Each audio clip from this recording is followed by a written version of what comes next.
और अब उसके बाद ये धरना वगैरह दिया गया क्या? देखिए, एक महाभ्रष्टाचार चल रहा है जिसके लिए पहले भी हम सरकार को अवगत करा चुके हैं कि जो आरओ रिलीज़ करने चाहिए, कहीं कोई सेलर वाला कहीं से भी धान उठाए उसकी डिमांड कर रहे हैं, वो लागू नहीं की। हमने उसके बारे कई बार सरकार को चिताया है और कई सालों से चिता रहे हैं।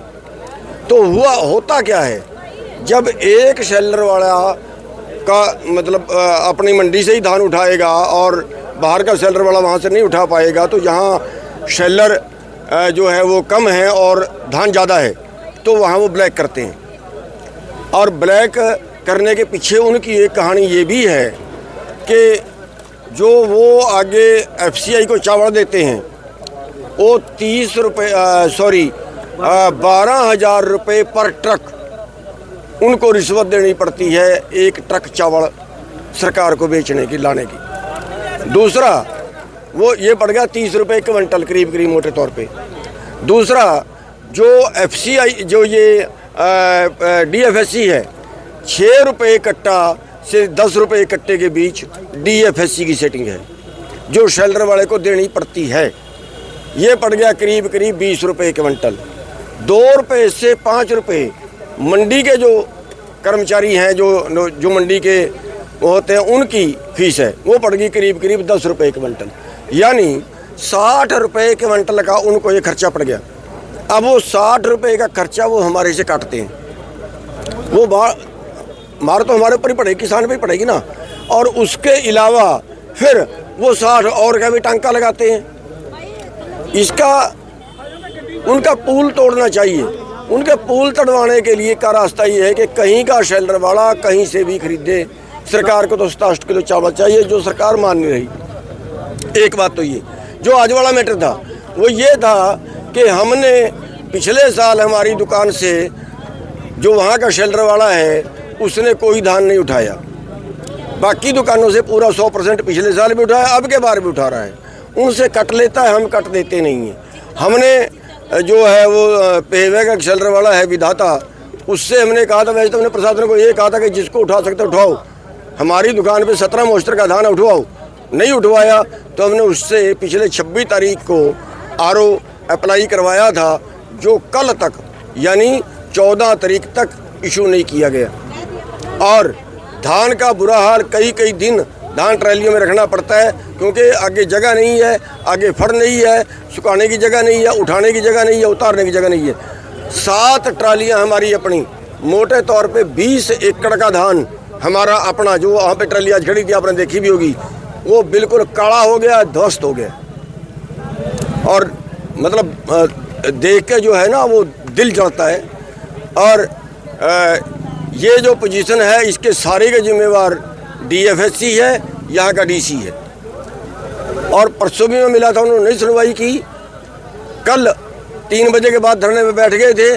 3 बजे से अगले दिन सवेरे तक सरकार का कोई अधिकारी, डीसी, डीएफएससी या कोई अन्य अधिकारी कोई बात करने नहीं आया।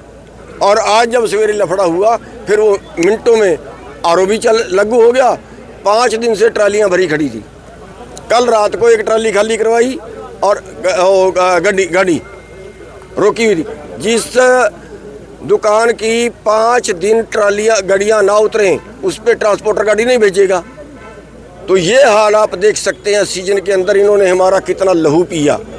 और वो एक गाड़ी आज उतरी है तो उठान वहाँ से नहीं हो रहा। तो ये बिल्कुल हमें तड़फा रहे हैं।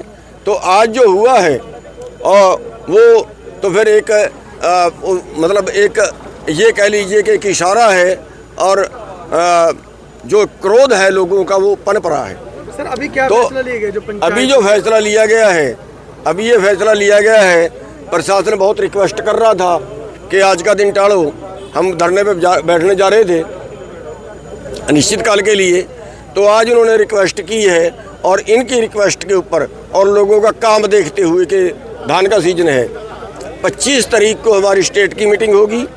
अगर 25 तारीख तक डीएफएससी को सस्पेंड कर देते हैं, उसको चार्जशीट कर देते हैं। डीएफएससी जो है ये, इसका पोस्ट डीएफएससी से 1 रैंक नीचे है, अवैध चार्ज दिया हुआ है।